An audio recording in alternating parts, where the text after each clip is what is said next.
Merci tout d'abord à vous tous, clients, amis, curieux aussi, évidemment, d'être venus si nombreux à ce rendez-vous à la fois habituel, le petit déjeuner littéraire, et inhabituel, le petit déjeuner littéraire du Goncourt, qui, pour la circonstance, a lieu ici à Mosaïque, dans les locaux de nos partenaires et amis de l'association Turbulence, qui je donnerai la parole tout à l'heure. Merci à eux de nous accueillir dans ce lieu magnifique et hautement symbolique.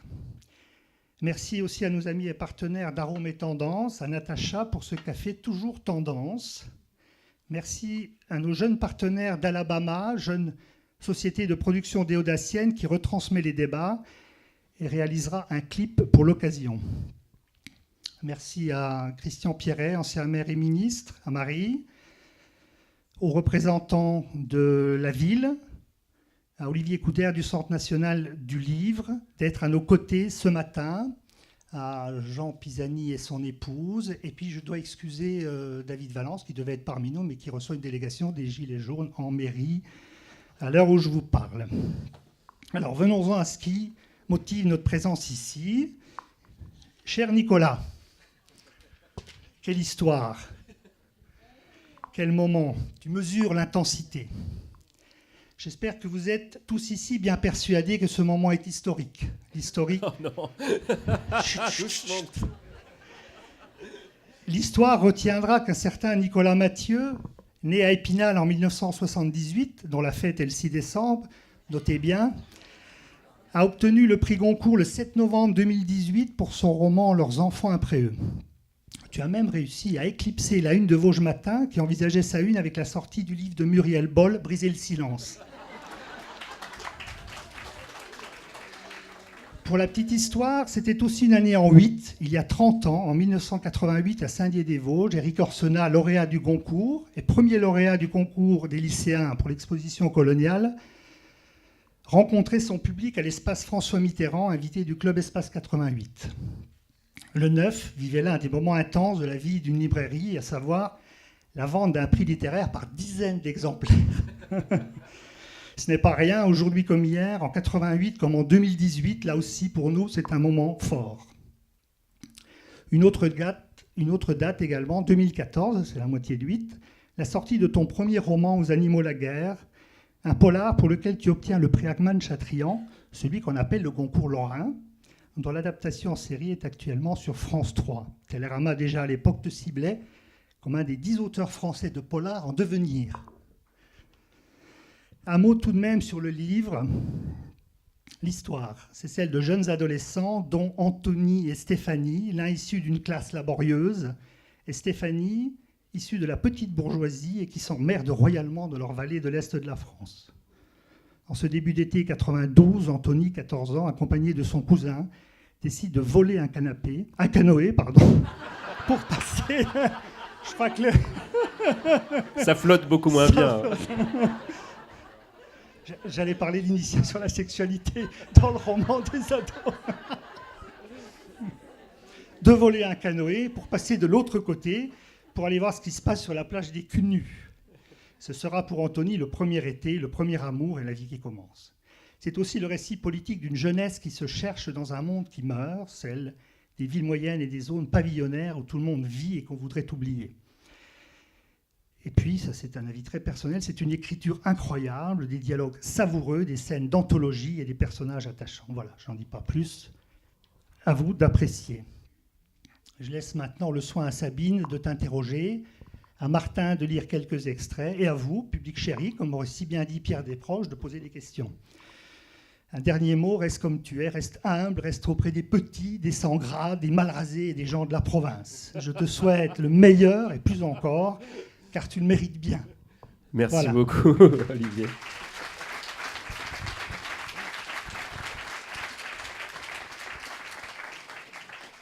Écoutez, chers amis, merci au Neuf de nous faire toujours l'honneur de nous trouver des publics nombreux, des orateurs intéressants au-delà de ça. Et effectivement, pour ce qui est des petits et des humbles, vous êtes bien tombés parce qu'effectivement, cette maison, la maison Mosaïque, avec la maison du XXIe siècle, est l'exemple même de la maison qui accueille les exclus des exclus. Le handicapé étant actuellement très largement ostracisé, laissé aux marges de la ville. la ville de Saint-Dié a créé un établissement au centre de la ville, la Maison du XXe siècle, et créé cet établissement ici, secondairement, il y a 5 ans maintenant, pour adultes. Néanmoins, les adultes que nous accueillons ici, les enfants que nous accueillons en bas, sont des adultes très lourdement handicapés.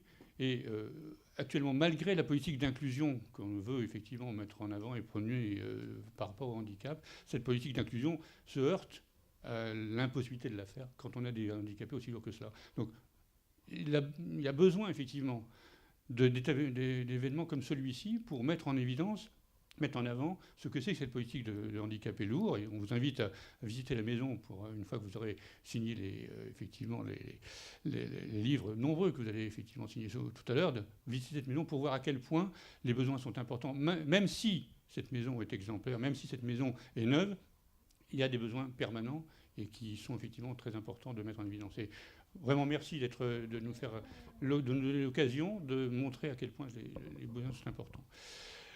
Ça tombe d'autant mieux que nous allons fêter en 2019 les 30 ans de l'amendement Creton, qui est à l'origine de l'association Turbulence, et les 30 ans de l'association Turbulence elle-même.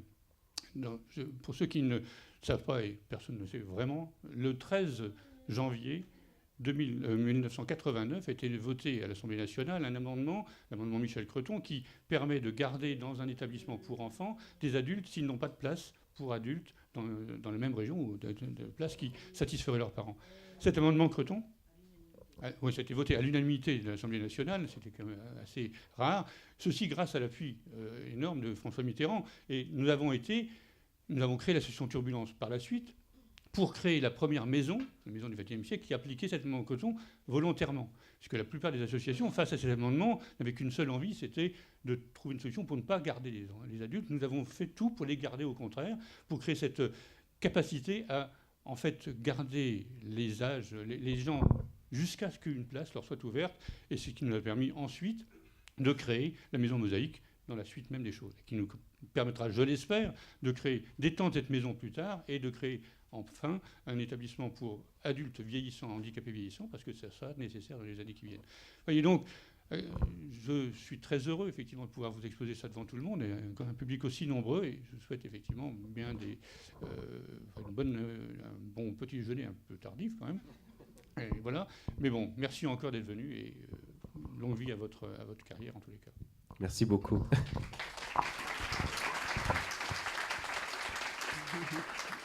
Bonjour à tous et bonjour à Nicolas et bonjour. Merci d'être parmi nous. Alors Nicolas, après toutes ces louanges, on démarre bien la journée quand même. Hein, le moment historique, là, ça m'a fait un peu peur quand même. Alors, j'ai envie de vous demander, comme beaucoup de gens j'imagine dans la salle aujourd'hui, toujours sur un petit nuage, le petit nuage Goncourt, toujours en état de sidération ou le soufflet est retombé? Non, c'est quand même... j'ai retouché le terre, mais ça reste quand même très intense et... je vis essentiellement dans des gares et des trains. Et ça consiste en quoi alors? Beaucoup d'échanges, beaucoup de sollicitations médiatiques? Alors oui, déjà il y a beaucoup de journalistes en France. Trop. Et puis oui, voilà, il faut aller à la rencontre des lecteurs dans les salons, les librairies. Il y a toutes sortes d'événements. On est beaucoup sollicités. Je suis un peu comme Miss France, quoi. J'ai ma couronne, il faut que je fasse le tour des popotes pour montrer ça, quoi. Pour notre plus grand plaisir, en tout cas, vous êtes à Saint-Dié.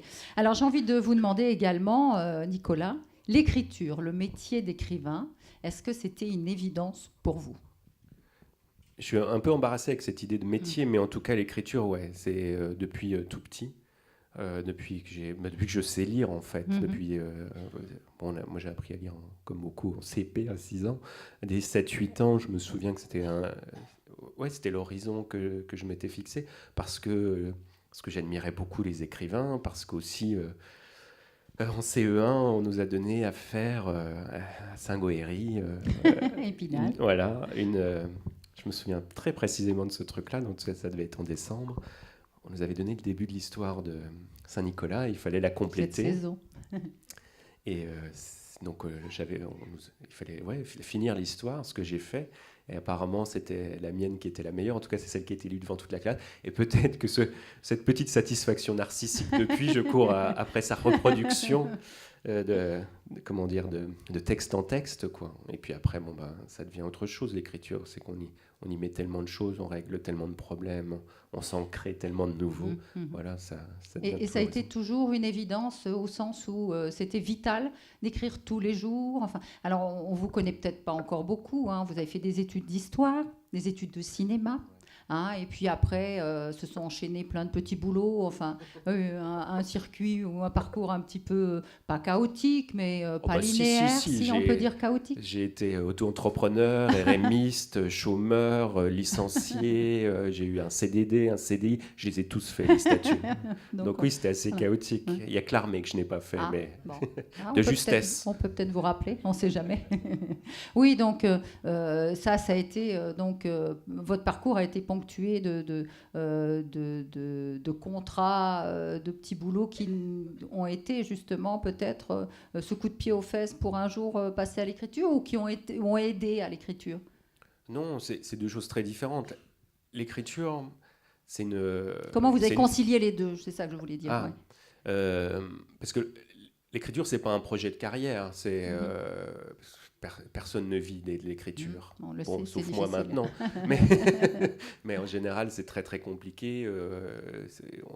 Les livres ne s'en vendent pas très bien. Enfin voilà, il y a beaucoup de gens qui écrivent et peu qui sont lus. Voilà. L'écriture, c'est le fil rouge de mon existence en fait. C'est le truc pour lequel je me sentais fait. C'est la chose où je place mon appétit et mes frustrations, c'est le moyen de rencontrer des gens, c'est tout à la fin. Le problème des petits boulots, c'était autre chose, c'est que j'ai fait des études longues, mais qui ne donnaient pas vraiment de boulot à la fin. J'ai fait mes humanités, mais sans avoir de projet vraiment de carrière, et puis que tout au long de mon parcours professionnel, je me suis toujours ménagé du temps. C'est-à-dire que la semaine dernière, une journaliste me demandait quel est le comble du luxe pour vous, avoir du temps. Et j'ai réussi toujours à m'en ménager. C'est-à-dire, par exemple, je travaillais 3 semaines sur 4. À la 4e, j'essayais d'écrire. Donc ça fait aussi des parcours compliqués, quoi, de ne pas s'investir complètement dans une carrière professionnelle.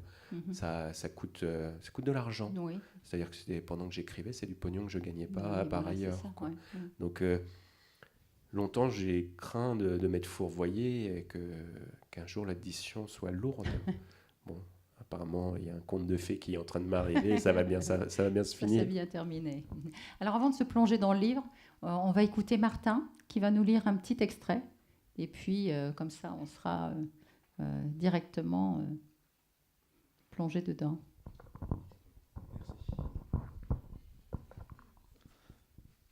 Après quelques minutes, les filles déménagèrent leurs affaires à l'autre bout de la plage. Elles étaient super bien, en fait, avec des queues de cheval, des jambes et des fesses de filles, des poitrines, tout.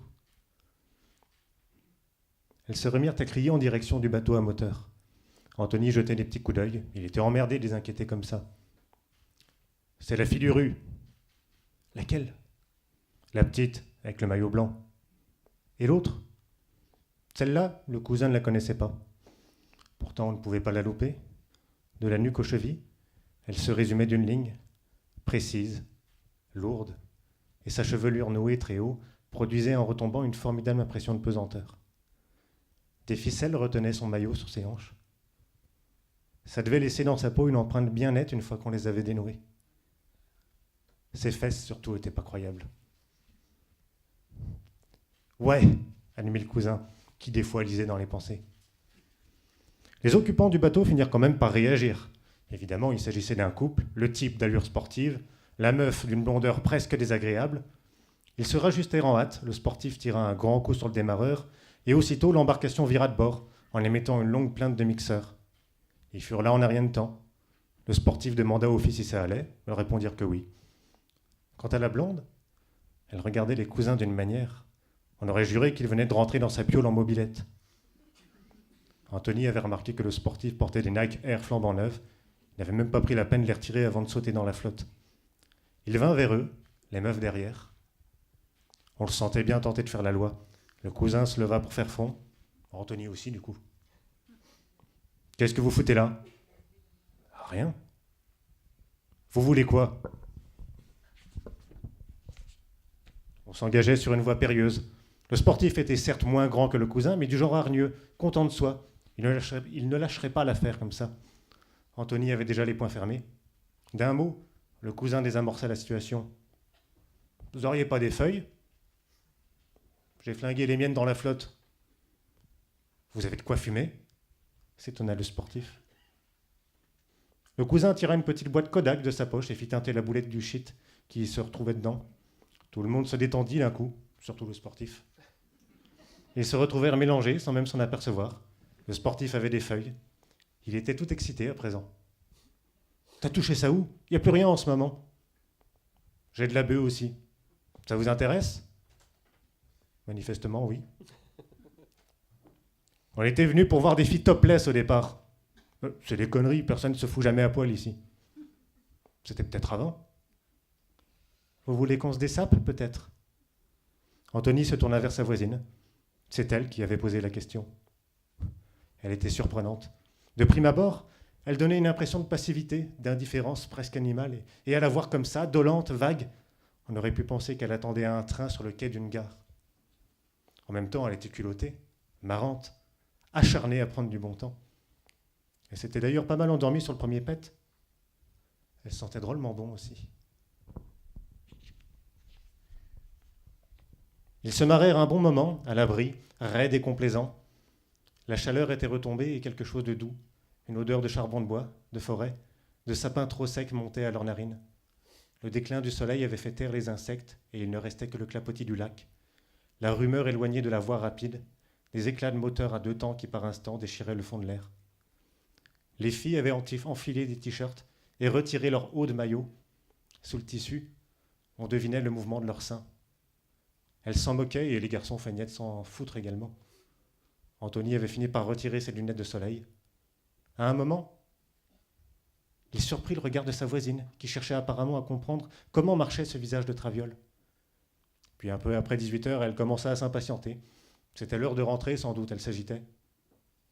Et, comme elle était assise en tailleur, tout près, son genou finit par effleurer celui d'Anthony. C'est drôlement doux, une fille. On ne s'y fait jamais complètement. Celle-là s'appelait Stéphanie Chaussois. Anthony vivait l'été de ses 14 ans. Il faut bien que tout commence. Merci Martin. C'est chaud, hein. Il y a beaucoup de sensualité dans le livre de Nicolas Mathieu. Hein. On est autour du thème de l'adolescence. Là, on le sent, c'est l'été des 14 ans d'Anthony. 14 ans en 92, le même âge que Nicolas à cette époque-là. Pourquoi, Nicolas, vous avez eu envie de traiter ce thème ? On verra qu'il n'y a pas que ce thème-là, mais ce thème de l'adolescence, qui est quand même un thème assez difficile, parfois peut-être ingrat, qu'on ne trouve pas souvent dans la littérature. Qu'est-ce qui vous a conduit à avoir envie de tourner autour de ce sujet ? Déjà, dans le précédent roman, Aux animaux la guerre, il y a 2 personnages d'ados qui s'appelaient Jordan et Lydie, et qui étaient apparus comme ça en cours d'écriture, un peu à mon corps défendant. Et j'avais pas vraiment fini avec eux, quoi. À tel point que quand on a écrit les scénars pour la série, on a commencé avec le réalisateur. Il faut bien se trouver une méthode, par écrire les arches narratives de chaque personnage. Donc une arche narrative, c'est on prend le personnage du point A, on va au point Z et on raconte tout ce qui lui arrive. Et donc c'était un roman choral, il y avait beaucoup de personnages. Et pour la plupart d'entre eux, pour tous en fait, ça faisait une dizaine ou une quinzaine de pages. Et sur les ados, on est arrivé à 40-45 pages. Le réalisateur il m'a dit, tu vas te calmer, t'écriras un bouquin là-dessus. Et effectivement, ça a cheminé. Ouais, ça continue à me travailler très fort, sans doute parce que je n'ai pas fini non plus avec mon adolescence. Et que c'est un moment de devenir et de construction de soi qui est passionnant. Qui est passionnant et déterminant. Et dont on ne sort peut-être jamais tout à fait. C'est là que souvent se construisent nos manières d'aimer, nos manières de penser le monde, peut-être le goût de la politique, et aussi les choses les disciplines qui vont retenir votre attention tout le reste de la vie, selon qu'on soit matheux ou littéraire, etc. C'est vraiment un moment de constitution de soi très fort. Et j'avais envie de pousser ce que j'avais fait dans le premier roman plus loin, c'est-à-dire un vrai roman d'apprentissage. Qu'est-ce que le temps nous fait ? Qu'est-ce que le temps fait à des ados ? Ils grandissent, il y a des portes qui s'ouvrent, d'autres qui se ferment, des ambitions qui se réalisent, et surtout des désillusions. Beaucoup. Le roman d'apprentissage, c'est toujours un roman de connaissance du monde et donc de chute des illusions. Un roman d'apprentissage où toutes les illusions seraient réalisées, c'est un conte de fées, c'est plus un roman d'apprentissage. Voilà, c'est plus réaliste. Vous parlez du temps qui s'étire, du temps où on ne sait pas ce qu'on va faire. Ces jeunes sont là à traîner à droite à gauche, on fume, on picole de la bière, enfin voilà.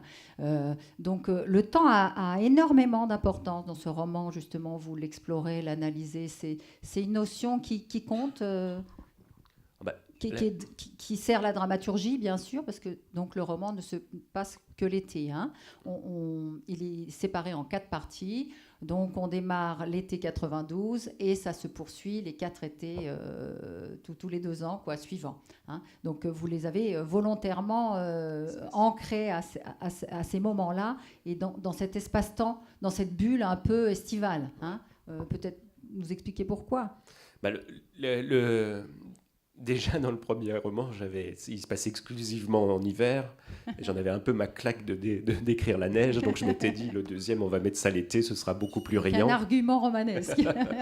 Et puis bon, on le sent bien, dès le titre, ce roman-là, il se déploie quand même sous le sceau d'une certaine fatalité, qui est celle des destins sociaux, qui ne sont jamais totalement fermés, mais qui pèsent très lourd. Et je m'étais dit que pour contrebalancer cette noirceur-là, il fallait mettre beaucoup de lumière et que l'été me servirait à ça. Ensuite, comme je savais qu'il serait question d'adolescence et donc de désir, d'amour, l'été c'était aussi une période privilégiée pour parler de ça. La peau, le corps qui exulte, la peau que l'on touche.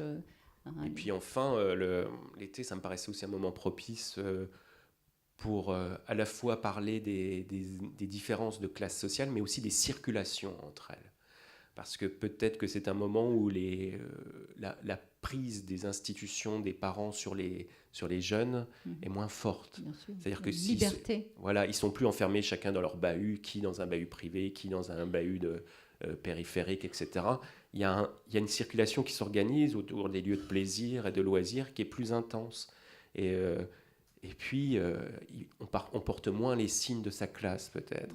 J'avais été très frappé par un passage dans Aurélien d'Aragon, qui est un grand roman, où il y a une scène de flirt entre 2 personnages qui se passe à la piscine. Et ça se passe très très bien entre eux. Ils sont en maillot de bain et on sent que ça prend. Et puis, ils sortent de l'eau, ils vont se rhabiller, ils se retrouvent dehors. Et là, une fois qu'ils sont habillés, ils se rendent compte de toute la distance sociale entre eux. Lui a des vêtements d'ouvrier, elle est une bourgeoise et c'est cuit. Voilà. Et ce qui est bien, la première rencontre entre Anthony et Steph, ils sont tous les deux en maillot de bain. Ouais. Et il n'a pas les clés pour se rendre compte pourquoi elle n'est pas accessible. En fait. Sûr, ouais. Et voilà, l'été, ça permettait ça aussi.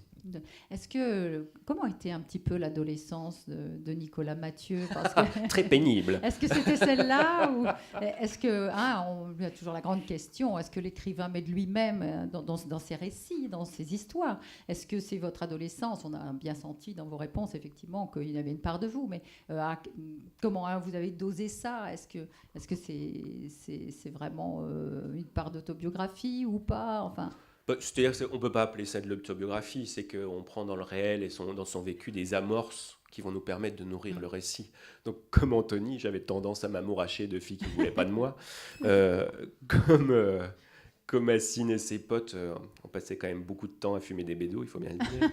Et puis comme Steph, j'avais un scooter et j'allais de teuf en teuf et j'attendais qu'il se passe des choses dans ma vie, quoi. Ces amorces du vécu qui servent à nourrir le romanesque, elles sont aussi bien du côté des parents. Enfin,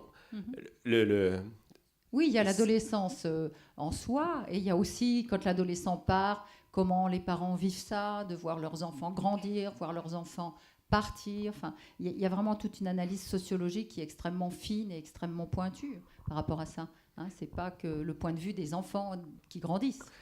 Ce roman d'apprentissage-là, il décrit un truc tout simple, c'est comment des vies débutent dans un monde qui finit. Donc c'est pas la fin du monde, mais c'est la fin d'un monde. La fin de ce monde dans lequel les parents ont grandi et dont ils sont les derniers représentants, qui est la classe ouvrière. Pendant 100 ans, cette vallée a vécu grâce aux fourneaux, ils se sont éteints, qu'est-ce qui se passe? Qu'est-ce qu'on va devenir? Et les parents, c'était important aussi de porter leur point de vue. Ils ne sont pas juste du paysage pour raconter mon histoire de flirt. Donc effectivement, on voit ce qu'eux vivent, comment ils ont aussi envie de continuer à exister, à avoir leur part du gâteau, malgré que le monde où ils ont grandi est achevé, quoi. Ouais. Et puis, alors malgré leurs difficultés ou leurs facilités, parce qu'il y a différentes classes sociales et tout le monde n'est pas dans la merde de la même manière non plus, quoi. Heureusement. Heureusement. Avant de venir à ce sujet, Anthony, comment vous l'avez, ce personnage qui est donc le héros de ce roman qu'on va suivre sur ces étés, celui qui est décrit tel, carré, massif, un steak, vous dites, avec toujours ce petit sens de la formule percutant. Hein, il donne des coups de poing, il nous réveille, Nicolas Mathieu. Hein, une demi-brute qui voulait se faire tatouer, qui sentait des pieds et se dandinait comme une racaille. Comment vous avez créé ce personnage d'Anthony qu'on va suivre tout au long de l'histoire? C'est difficile de dire ça parce que ça ne se conçoit pas abstraitement, ça c'est en cours d'écriture que ça se déploie, que ça se déplie. Mais il y a quand même, là encore, des graines, des ferments au départ. Il y a un peu de moi, il y a un peu aussi, je me souviens très précisément du film Mud de Jeff Nichols, qui a une espèce de variation sur Huckleberry Finn ou Tom Sawyer, où deux gamins un matin piquent le bateau à moteur de leur père pour aller sur une île sur le Mississippi, et le jour se lève, il y a cette très belle lumière rasante sur leur visage, ils ont 14 ans, et ils filent à toute allure sur ce fleuve, et c'est des images comme ça, les sensations qui y sont attachées, qui nous donnent le carburant pour faire naître des personnages. Et puis il y a une autre image aussi Anthony, je l'ai vu comme ça. Je l'ai vu un garçon borné, à cheval sur une moto, torse nu et sans casque, qui file à toute allure sur une départementale tabassée de soleil. Il est né comme ça. Et avec cette recherche de la pointe extrême de la vitesse, jusqu'à ce qu'il cherche un gamin qui cherche à se fracasser, quoi. Et c'est sur cette sensation-là, c'est presque comme une chanson triste dans un habitacle de voiture. C'est-à-dire que c'est vraiment un sentiment très fort qui vous prend aux tripes, et puis là-dessus vous allez pouvoir ça va vous donner le gaz pour nourrir quelque chose d'autre. Alors vous parlez de musique dans un habitacle de voiture. Justement, tout au long de ce roman, on parle beaucoup de musique. Hein. Chaque moment de la vie est ponctué par des airs. Alors, Nirvana, NTM, Guns N' Roses. Enfin, c'est important pour vous la musique? Est-ce que c'est vos petites Madeleines de Proust? C'est pour retracer une époque? Enfin, et on a l'impression c'est très cinématographique. On va y venir avec plutôt la partie style et manière d'écrire. On entend la bande son vraiment au cours du roman. Alors comment vous vivez ça avec la musique? La musique, chaque partie s'ouvre sur un titre de chanson, effectivement, et puis tout le récit est irrigué de morceaux qu'on entend. Il y a plein de vocations à ça, c'est-à-dire que ça dessine un panorama sensible de l'époque. Ça permet de se souvenir. Pour ceux qui ont 40 ans, il y a un effet Madeleine assez fort. Très fort, exactement. Alors, ceux qui ont mon âge le vivent comme un roman générationnel, ce qui n'est pas exactement le projet, mais c'est un effet de bord que j'assume volontiers, quoi. Et puis il y a autre chose. Ça, c'est quelque chose qui me tient beaucoup plus à cœur. C'est comment des chansons populaires, des morceaux de rien, des tubes qui ne font pas partie de la culture légitime ou classique, parce qu'ils sont liés à des souvenirs, à des périodes, à des choses qu'on a vécues en les écoutant, tout à coup, ça prend une ampleur qui est digne de Bach. C'est-à-dire qu'à un moment, il y a des gens qui font un slow sur une chanson d'Eros Ramazzotti dans un bal du 14 juillet, et là, il y a une verticalité des sentiments, une puissance des affects, une convocation du sens de la vie qui est aussi forte que si c'était, ben voilà, oui, Bach, effectivement. Et moi, ça m'intéresse de montrer la grandeur de la culture populaire et ce qu'il peut y avoir d'immense dans les petites choses, pour peu qu'on les prenne par le bon bout. Oui, c'est votre force, c'est la force de ce roman, justement. Vous réhabilitez, j'ai envie de dire entre guillemets, quelque part, voilà, des choses toutes simples qui finalement sont passées un petit peu inaperçues ou déconsidérées. Mais quelque part. il faut bien le comprendre, enfin, même si qu'on l'aime ou qu'on l'aime pas, que ce soit nul ou pas, c'est pas la question. Parfois, Sardou, c'est à quelque chose d'épique, qu'on le veuille ou non. Et ça peut vous prendre parce que ça vous rappelle quelque chose, parce que c'est un bruit de transistor dans une cuisine dans les années 80 et ça convoque et des souvenirs et des sensations et une mémoire collective. Et Bien tout sûr. ça est embarqué dans ces sensations-là. Et du coup, on est décomplexé. Vous savez, est-ce que tout le monde doit connaître ça, le générique Gaumont du dimanche soir avant un film de Louis de Funès quand vous avez 12 ans? Ça rappelle des bons souvenirs, en même temps une mélancolie folle parce que ce temps-là est révolu et que vous savez que des gens sont morts en cours de route. Donc c'est tout ça, la légèreté. Et puis le drame, c'est voilà, les références culturelles, elles ne sont pas là uniquement pour donner un effet de réel, mais elles sont là aussi parce qu'elles nous parlent du temps qui ne reviendra pas. Voilà. Et ce qui est bien avec Nicolas Mathieu, c'est qu'on rit beaucoup, hein, on l'a entendu avec l'extrait, mais en même temps, vous ne vous moquez pas. On est totalement décomplexé d'écouter Sardou ou je ne sais qui, hein, voilà, c'est le petit plaisir coupable, mais finalement, vous avez un regard bienveillant sur ces choses-là. Il n'y a pas de mépris, c'est pas une moquerie, en tout cas, le sentiment qu'on a. Un auteur qui mépriserait ses personnages, je ne sais pas ce que c'est, mais c'est pas grand-chose. La moindre des choses, c'est, oui, effectivement, de faire...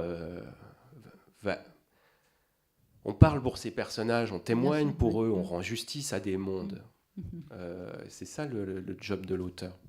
Alors, c'est un roman sur l'adolescence, on l'a vu, mais c'est aussi un roman, Nicolas l'a déjà égrené au cours de ses réponses, sur la France d'en bas, et on pourrait appeler ça les petites gens. Hein, vous dites les petites gens, les tuyaux de poils, les grandes gueules, les gueules cassées du monde ouvrier, de la société du profit. On va entendre Martin nous planter un petit peu le décor avec la lecture sur cette vallée de moi j'ai envie de dire la vallée de la Fensch finalement. Hayange, il y a il y a un petit jeu de mots. Ça y ressemble beaucoup. Voilà, si c'est situé vraisemblablement dans ce coin-là. Après, si j'ai pas repris les noms, c'est aussi pour me laisser la latitude du romanesque, de pouvoir faire ce que je veux. Donc, et qu'on m'oppose pas quand j'irai du genre mais non là c'est pas comme ça, le panneau c'est pas celui que vous dites, et d'ailleurs tonton machin il a pas fait ça en telle année, ce qu'on a pu me reprocher parfois dans le précédent bouquin, c'est-à-dire que encore une fois un roman il s'ancre dans des réalités mais il a les coudées franches par rapport à ça. C'est un mensonge qui rapporte plus de vérité que le réel encore. Voilà, j'ai fait ce que j'ai voulu. Voilà, au moins c'est la liberté du romancier. On écoute Martin nous donner un petit aperçu de cette vallée. Un siècle durant, les hauts fourneaux d'Hayange avaient drainé tout ce que la région comptait d'existence, happant d'un même mouvement les êtres, les heures, les matières premières. D'un côté, des wagonnets apportaient le combustible et le minerai par voie ferrée.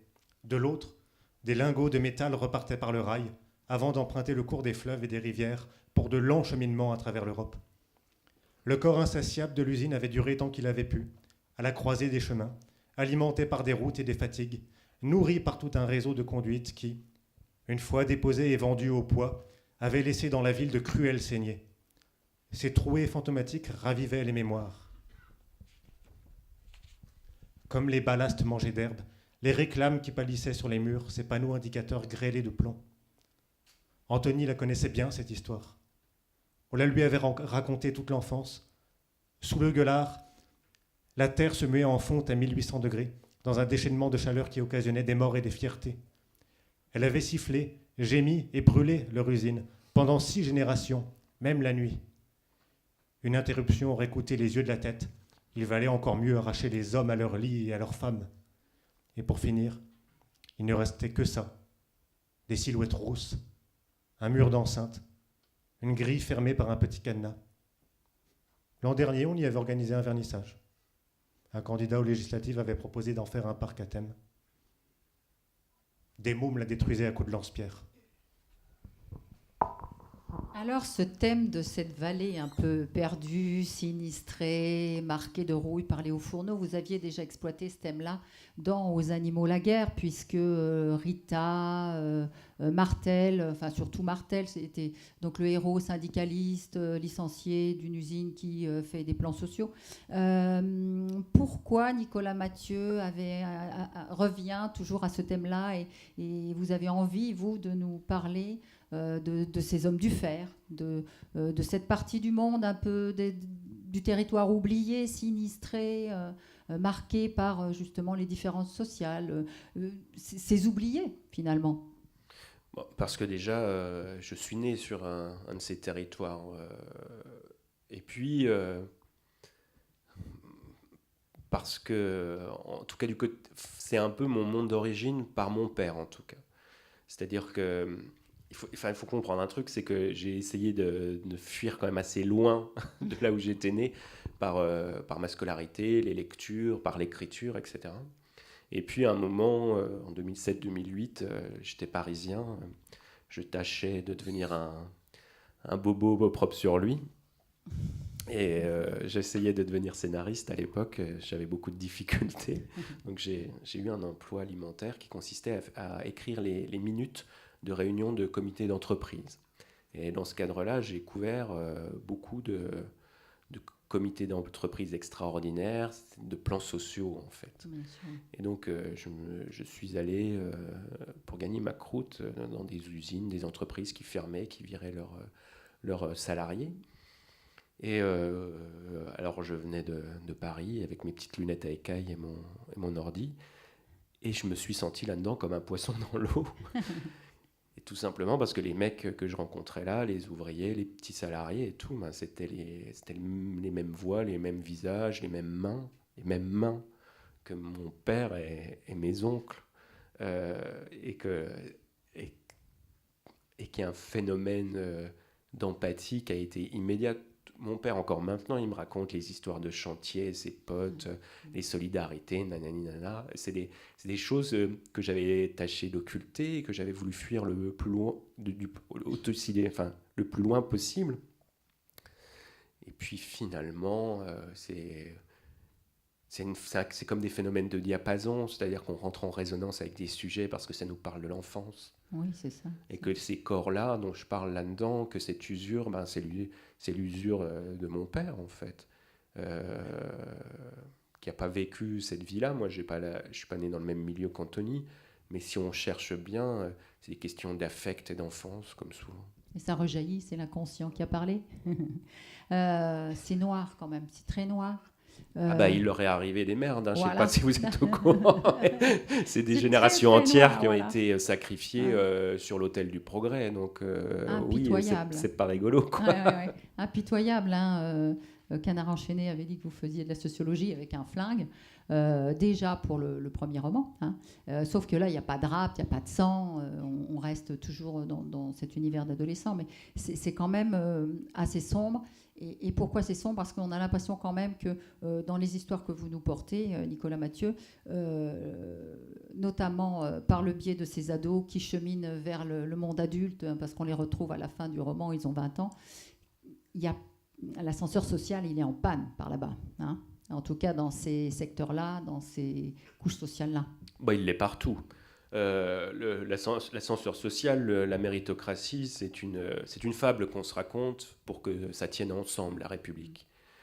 Et de temps en temps, ça marche. Il y a des cas dont on se sert comme emblème, mais qui en fait sont des arbres qui cachent toujours la forêt des vraies forces sociales, qui sont celles de la reconduction.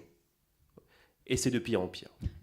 Il faut le dire. Enfin, les gens qui changent de classe et qui réussissent grâce à l'école, alors qu'ils viennent de très bas, sont de moins en moins nombreux. Voilà, de fait. D'ailleurs, vous dites l'éducation est un grand mot, on peut le mettre dans des livres, dans des circulaires. En réalité, tout le monde fait ce qu'il peut.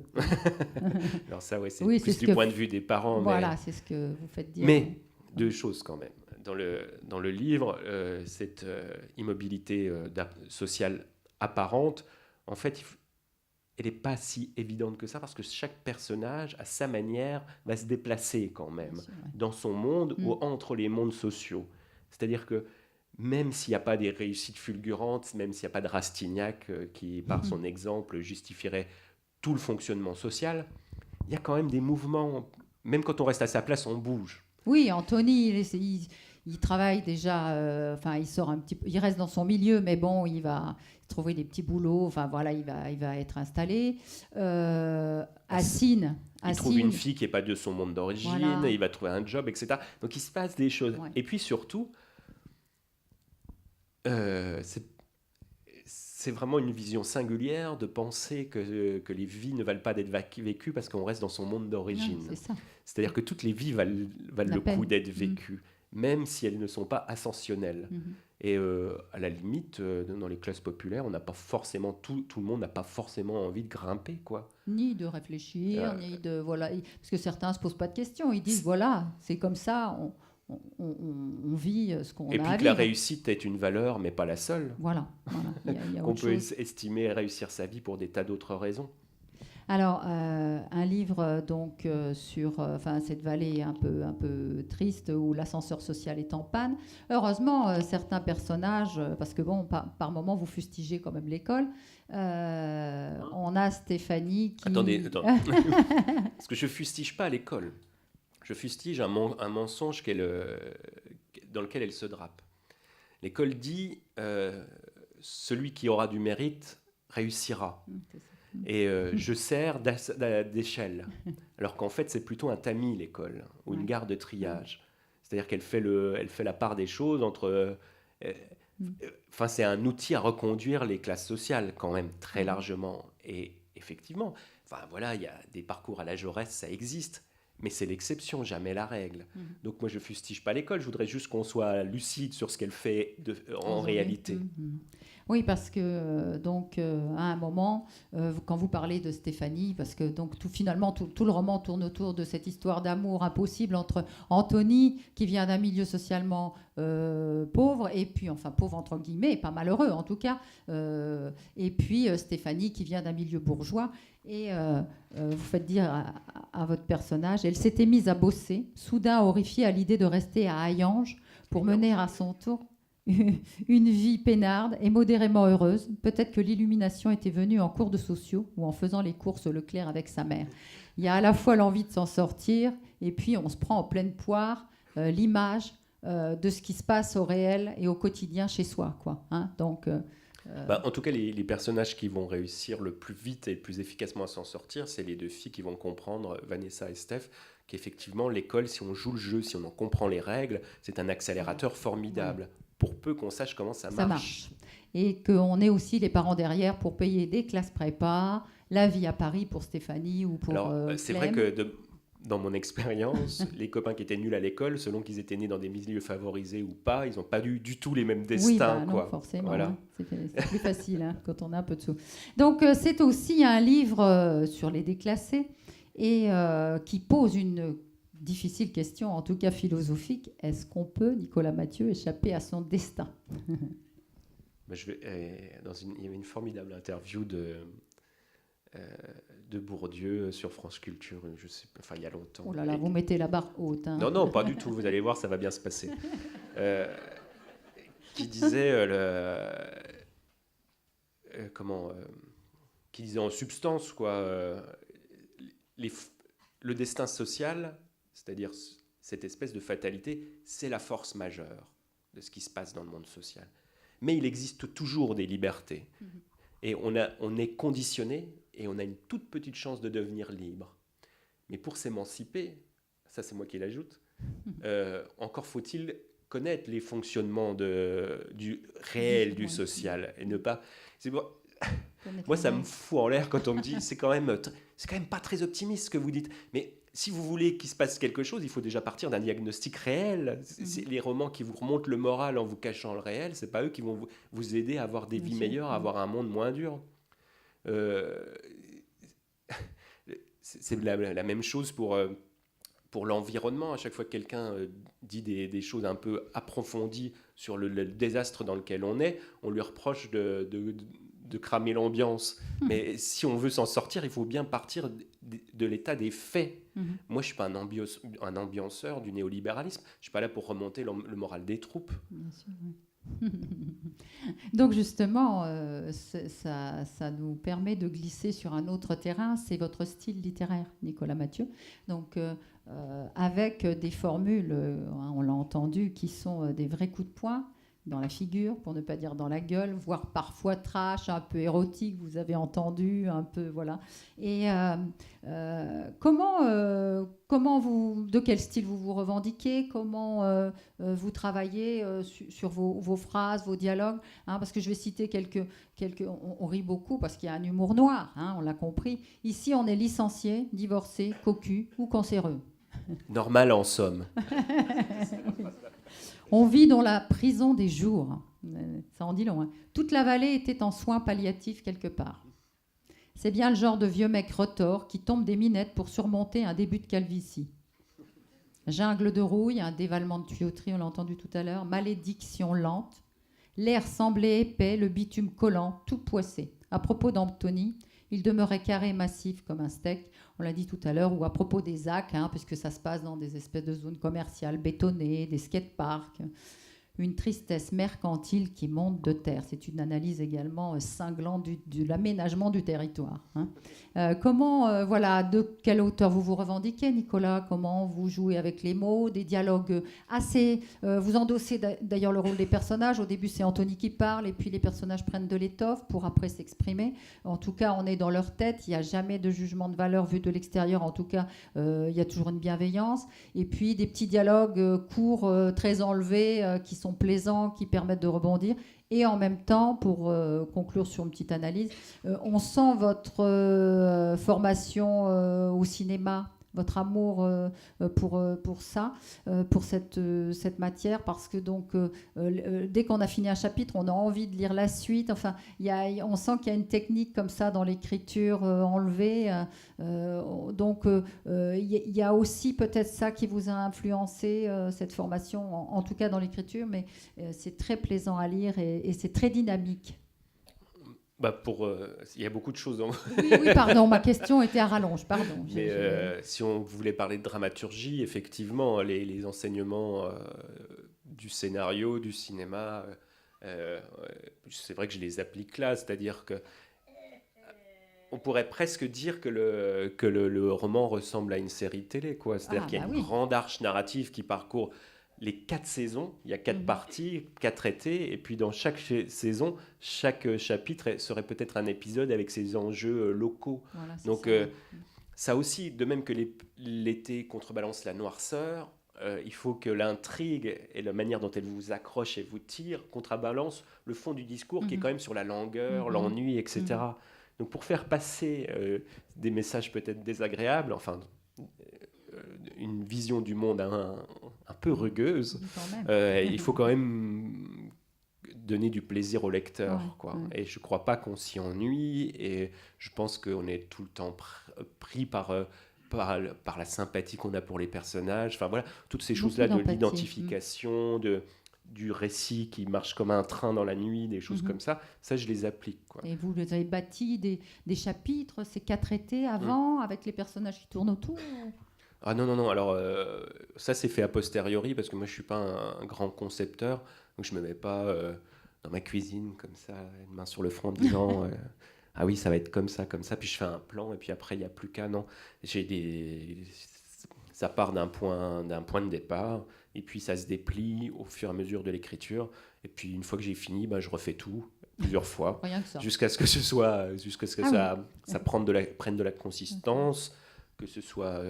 Oui, c'est comme si vous aviez une mayonnaise, et puis vous voulez la faire prendre, la solidifier, sauf qu'à la fin, elle doit être aussi solide qu'un pont à Auban, quoi. Et ça doit être à ce point-là dense et inébranlable. Et puis pour les modèles, il y en a plein, mais il y a quand même beaucoup Jean-Patrick Manchette. Oui, qui est votre auteur de polar favori. Ouais. Qui vous a beaucoup Qui influencé. a justement ce sens de la percussion de la phrase, qui est un grand héritier d'un certain style français, qui vient sans doute du XVIIe et que je catégoriserais en disant qu'il est sanglé. C'est-à-dire c'est un style quand même qui est tenu, ça avance à coups de fouet, quoi. Ouais. Et ça, on pourrait le trouver chez le cardinal de Rais, aussi bien que chez Debord, Roger Vaillant ou Manchette. C'est un truc qui me plaît. Ouais, alors, je ne le tiens pas tout le temps. Il y a des moments plus sentimentaux peut-être ou plus déployés, mais c'est quand même ce truc un peu corseté, j'aime bien.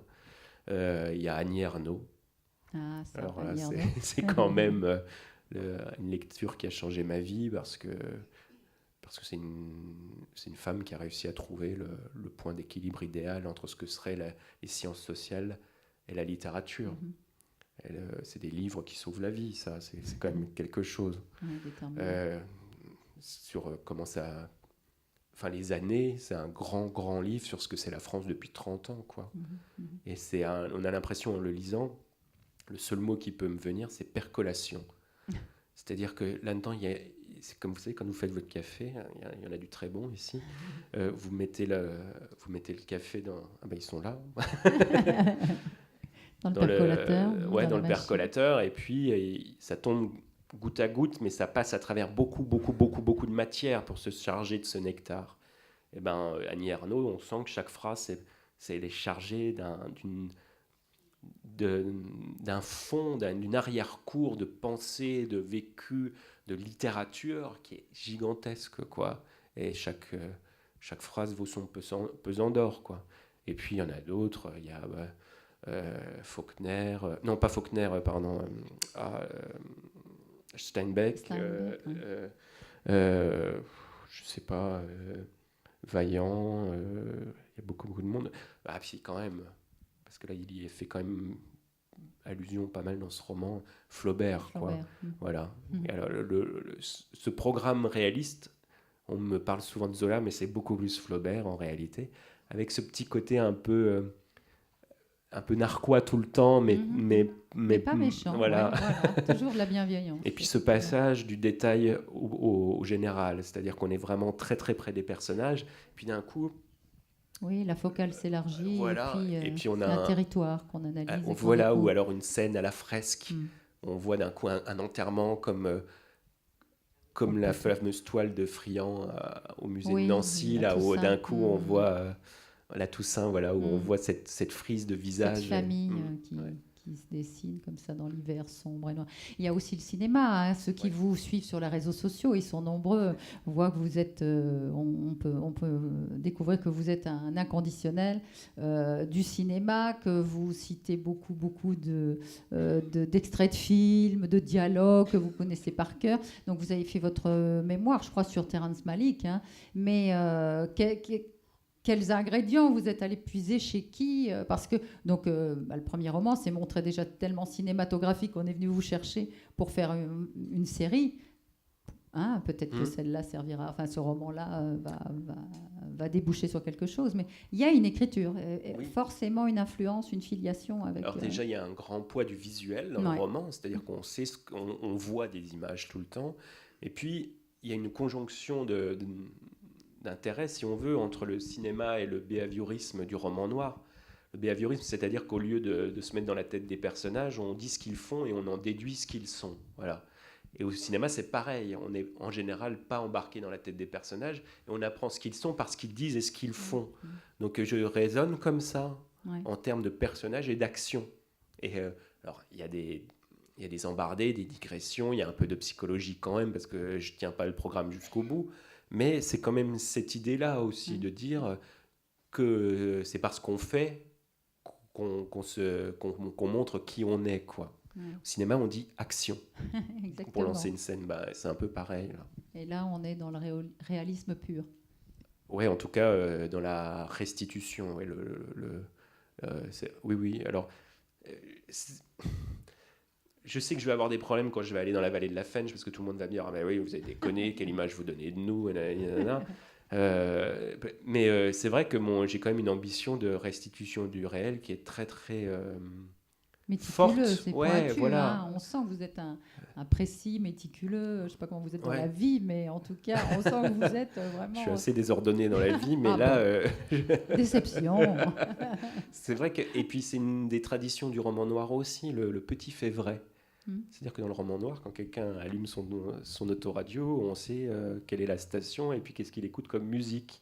C'est l'inverse un peu de l'idée, en tout cas, qu'on se fait du roman littéraire du type édition de minuit, où c'est très épuré et très éthéré quelque part, en dehors, comme s'il y avait une espèce d'au-delà de la matière. Là, non, c'est vraiment très enraciné dans des Bien choses sûr. très concrètes. Ouais, tout à fait. C'est-à-dire, qu'est-ce qu'on mange, qu'est-ce qu'on boit, qu'est-ce qu'on fume, ouais. qu'est-ce qu'on conduit, qu'est-ce qu'on écoute. On est habillé comment? Voilà, Alors, il y a les exactement. marques, il y Voilà. a les marques des baskets, des t-shirts, Oui, il y a des gens qui ont des sanglots en se rappelant de C17, effectivement. C'était Voilà, des jeans qu'on a exactement. portés jadis.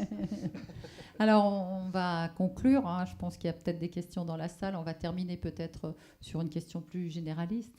Est-ce que Nicolas Mathieu est un écrivain politique? Ah ouais. Ah Après, ouais. il faut s'entendre sur ce que ça veut Ouais. dire. Parce que quand on dit les mots social ou politique, les gens se prennent peur. Oui. Ils Oui. disent, oh là là, non, on va encore nous emmerder. Un chiant, un auteur chiant. Voilà.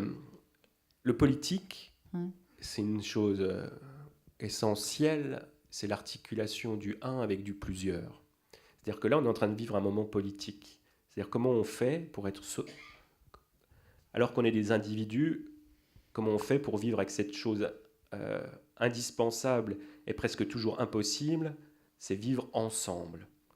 Avec les écarts, les hiérarchies que ça suppose, avec aussi une volonté par moment de fusion très intense, comme le moment Charlie ou une Coupe du Monde ou des choses comme ça. Et le politique, je suis un romancier politique parce que j'ai une attention extrême à toutes ces articulations-là, à toutes ces distances entre les gens de nature sociale, enfin tout ça, comment ça marche, comment on fait ça pour s'articule, voilà. ouais, voilà. Et c'est le roman d'une vallée, donc ça bien décrit sûr. la vallée de haut en bas, de droite à gauche, et comment tout ça s'emboîte, comment il y a des forces d'attraction et de répulsion, comment on a des intérêts toujours contradictoires. C'est-à-dire qu'une société, elle est tramée d'intérêts contradictoires. C'est pas ni droite ni gauche, on va tous ensemble dans la même direction. C'est chacun a des intérêts contradictoires et comment on concilie ça par la politique. Et c'est la force de votre écriture, c'est la subtilité justement d'analyse par Oui, rapport au rapport humain. Et puis de rendre ça par la vie, parce que les gens le vivent dans leur corps et dans leur mode d'existence. Ah bah on le vit à fond. Ouais, et puis c'est politique aussi parce que c'est le choix d'endroits qui en ont bavé et que rien que de parler de ça, c'est déjà tenir un discours politique. Bien sûr, c'est déjà un engagement, donc on peut militer avec des mots. Non, pas militer, parce que militer, ça voudrait dire que je prends parti. Voilà. Et que du coup, le livre serait, comment dire, un parti pris. Voilà, qui aurait un espèce de biais et qui pourrait être lu que depuis une seule direction. Moi, j'essaye de restituer un monde. Et comme le monde, le nôtre, il est interprétable de tas de manières différentes et chacun vient y chercher ce qu'il veut. Il y a une phrase, il y en a quelques-unes comme ça, des phrases clés qui m'ont influencé. Il y a un moment, Proust parle de Hugo et il dit au début, Hugo pense, au lieu de faire comme la nature, donner à penser.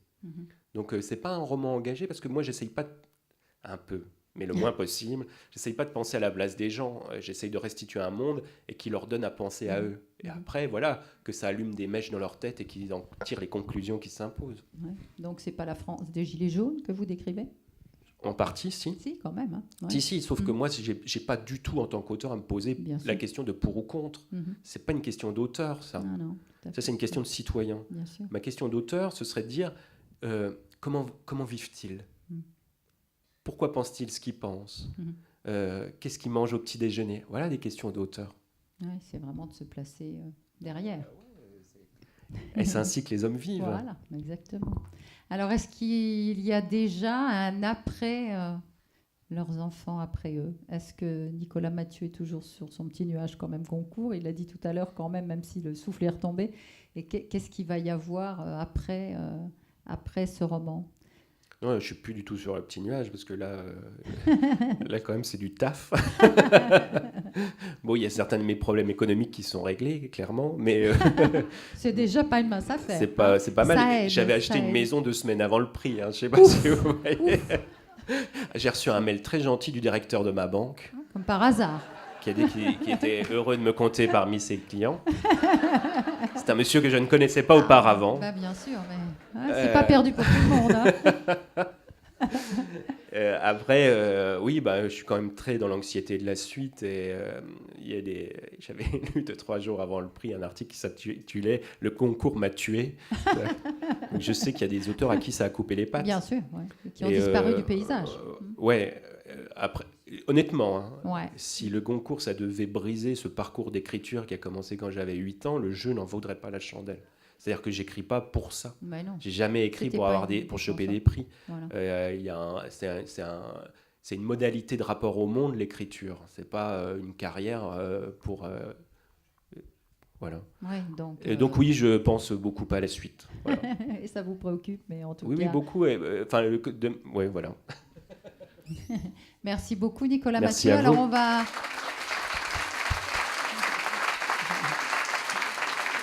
on va peut-être passer aux questions, une petite lecture.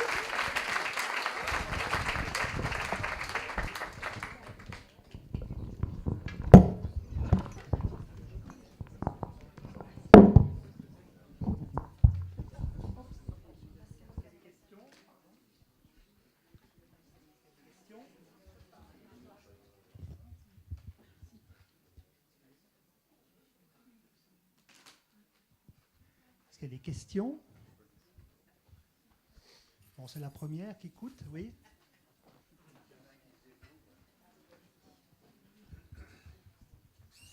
Bonjour. Bonjour. Voilà, je suis un lecteur de votre livre. Je ne l'ai pas tout à fait terminé. Je suis dans la partie 3. Et j'ai beaucoup aimé tout ce que j'ai lu jusqu'alors. Mais je dois avouer que j'ai eu un petit peu de mal, compte tenu de mon âge, j'ai 80 ans, à entrer dans le livre à cause du vocabulaire. C'est un vocabulaire autour de la drogue, et même les références musicales dont on parlait, ou cinématographiques. Moi, j'ai eu 14 ans en 52. Et donc, j'ai eu du mal. Mais vous avez un art tel de susciter le suspense que malgré ça, d'abord, on essaie de dépasser. Par exemple, point de vue vocabulaire, j'ai toujours pas compris ce que c'est qu'un 3 feuilles. Mais Une démonstration, Nicolas en mémoire de votre jeunesse. voilà. Et pourtant, j'ai des petits-enfants qui ont eu 14 ans à peu près à cette époque-là. Vous leur demanderez. Voilà. Et, mais ce que j'ai aimé, bon, outre bien sûr le parcours de ces personnages attachants, outre aussi le réalisme, voire l'hyper-réalisme des descriptions et des personnages et de leur psychologie, j'ai beaucoup aimé la façon dont vous scénarisez un petit peu ce roman, c'est-à-dire qu'à la fin d'un chapitre, il y a une formule choc qui donne envie d'aller plus loin. Je vais prendre juste un exemple. À la page... Vous étiez enseignant, vous, non?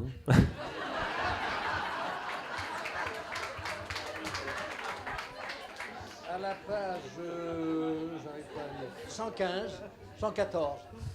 J'adore ce style. J'adore ce style.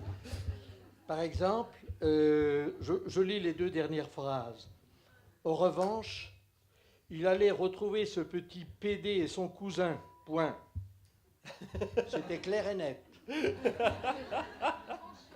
Et on passe à la suite, début, quand Steph se réveilla, etc. C'est une façon positive d'accrocher son lecteur. Je vous remercie, j'ai beaucoup aimé et il y a beaucoup à en dire. Merci, monsieur.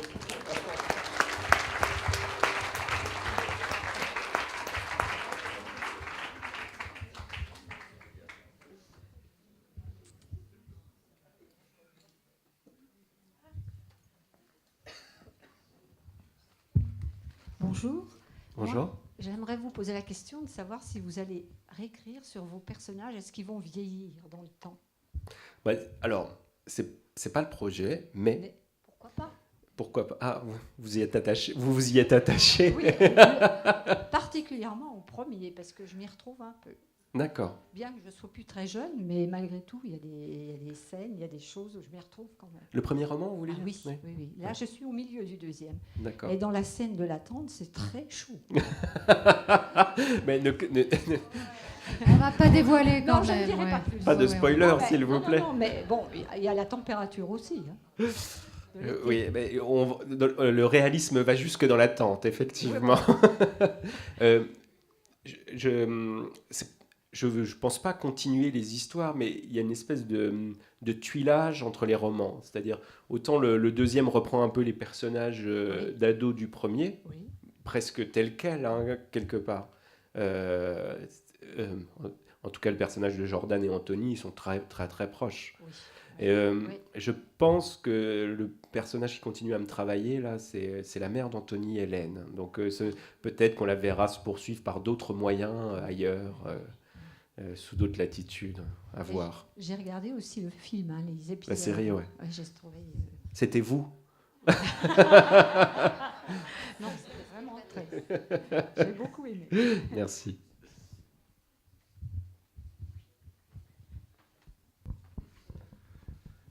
D'autres questions?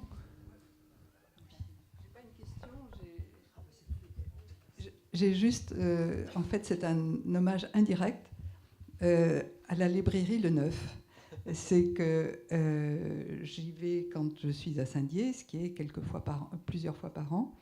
Et cette année, la librairie Le Neuf m'a recommandé 3 livres que j'ai beaucoup aimés, qui est d'abord Le Retour à Lemberg, Le Lambeau et le vôtre.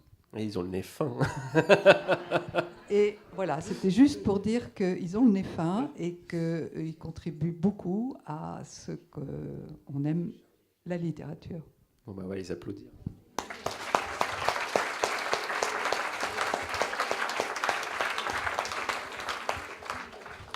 Il y avait un monsieur par là-bas, je crois, qui voulait...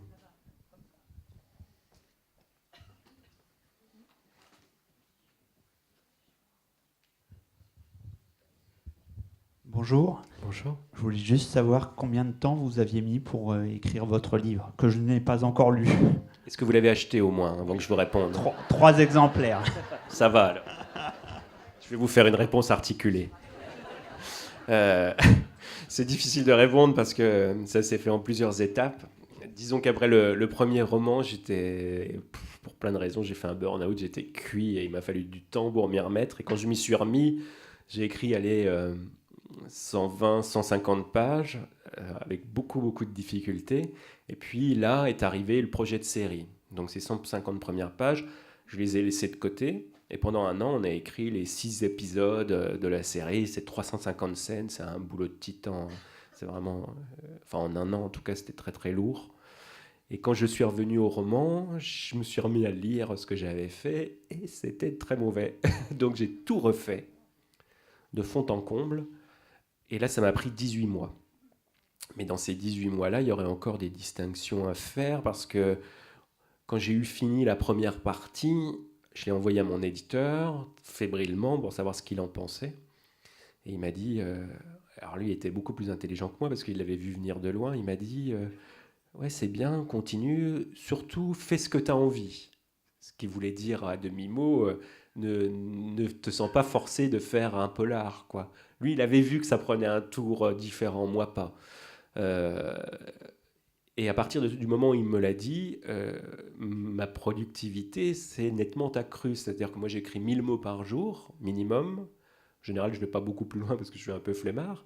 Et avant qu'il m'ait rassuré, ça me prenait 5 ou 6 heures. Et après, j'avais fini le taf à 14 heures, quoi. Donc, vous voyez, ça s'est fait en plusieurs étapes et qui sont aussi le récit comment on appelle ça, j'étais malade et j'ai guéri, quoi. C'est d'une convalescence. C'est-à-dire que j'étais vraiment à bout de force et cuit dur, et puis au fur et à mesure, j'ai retrouvé mes moyens. Et c'est aussi une partie de mon angoisse là, c'est que est-ce que ce concours, ça va pas être une nouvelle occasion de m'épuiser dans des rencontres, des machins, qu'après que j'ai beaucoup de mal à écrire, quoi. Enfin voilà. Merci. Je vous en prie.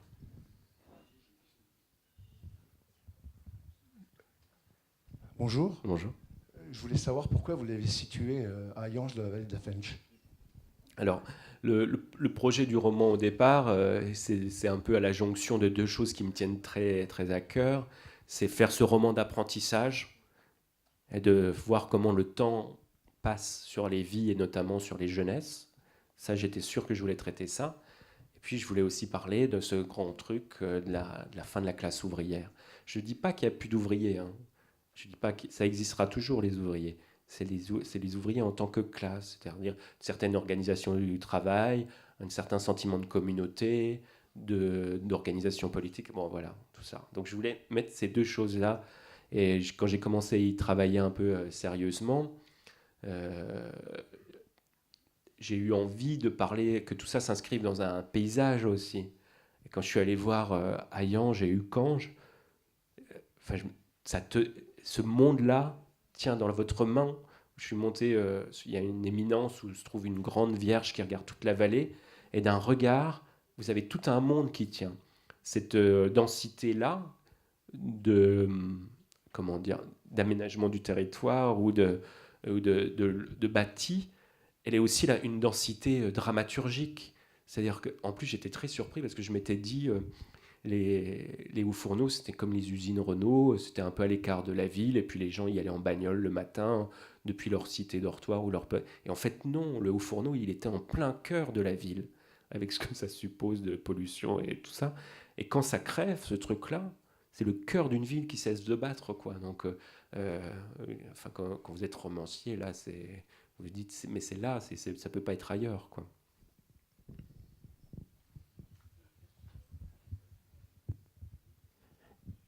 Est-ce que le fait d'être candidat pour le Goncourt ne vous oblige pas à un peu de politique concernant les éditeurs, etc. Alors, on n'est pas candidat, hein. Il faut voir ça comme une rafle, en fait. Vous n'avez rien demandé, et puis on vous met dans une liste. Alors, c'est un sort enviable, mais je n'ai pas été candidat, en fait. Ce n'est pas moi qui décide de ça. On n'est pas obligé à faire un peu de politique, mais on se rend compte que notre parole ne pèse plus de la même manière parce qu'on devient une institution pendant un an. Et c'est-à-dire que par exemple, les posts que je faisais sur Facebook, entre la veille et le lendemain, je me rends compte qu'ils n'ont pas du tout la même réception. C'est comme si d'un coup, on vous mettait un mégaphone devant la bouche. Donc vos propos ne sont plus les mêmes. Et ça ne m'oblige pas à faire de la politique pour Actes Sud. En revanche, ça m'oblige un peu à faire le job. C'est-à-dire que on m'invite dans des librairies, des salons. Si je dis non à tout, je frustre beaucoup de monde. Et puis après, on dira les auteurs d'Actes Sud qui ont moins de chance que moi et qui voudraient y aller, on leur dira « Ah ben, vous nous avez maltraités. » Donc voilà. Donc je suis pris dans un cycle commercial, que je le veuille ou non. Après, si je le voulais vraiment pas, il fallait pas y aller, quoi. Il fallait pas publier. Donc je peux pas me replier dans ma grotte en disant advienne que pourra. Ça m'oblige un peu vis-à-vis de la maison. Ouais.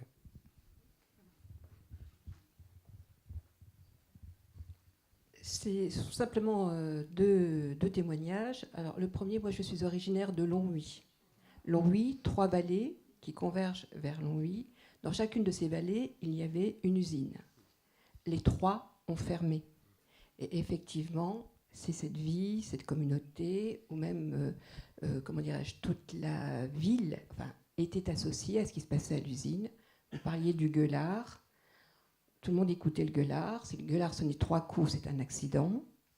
s'il recommençait à nouveau 3 coups, ça voulait dire qu'il y avait eu ou des blessés graves ou des morts. Donc voilà, c'est simplement pour dire qu'effectivement, les usines étaient inscrites dans la vie de chacun. Deuxième chose, je voudrais simplement redire la dernière phrase de votre livre, parce que je trouve qu'elle résume peut-être effectivement ce qu'on a pu vivre dans ces vallées, et puis par ailleurs votre livre, l'effroyable douceur d'appartenir. Et je trouve que, voilà, pour la qualité du style, on parlait des phrases qui terminaient chacun des chapitres, mais cette phrase-là, elle est absolument magnifique. Merci.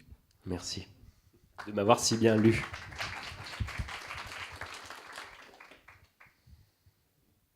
Bon, bah écoutez, on va peut-être s'arrêter là pour permettre peut-être à Nicolas de dédicacer. Vous êtes nombreux à vouloir une petite dédicace. Merci. Voilà, je crois qu'on peut remercier très sincèrement Nicolas d'être allé au bout des choses, de nous avoir donné envie. Vous savez, comme disait Johnny Hallyday, l'envie d'avoir envie.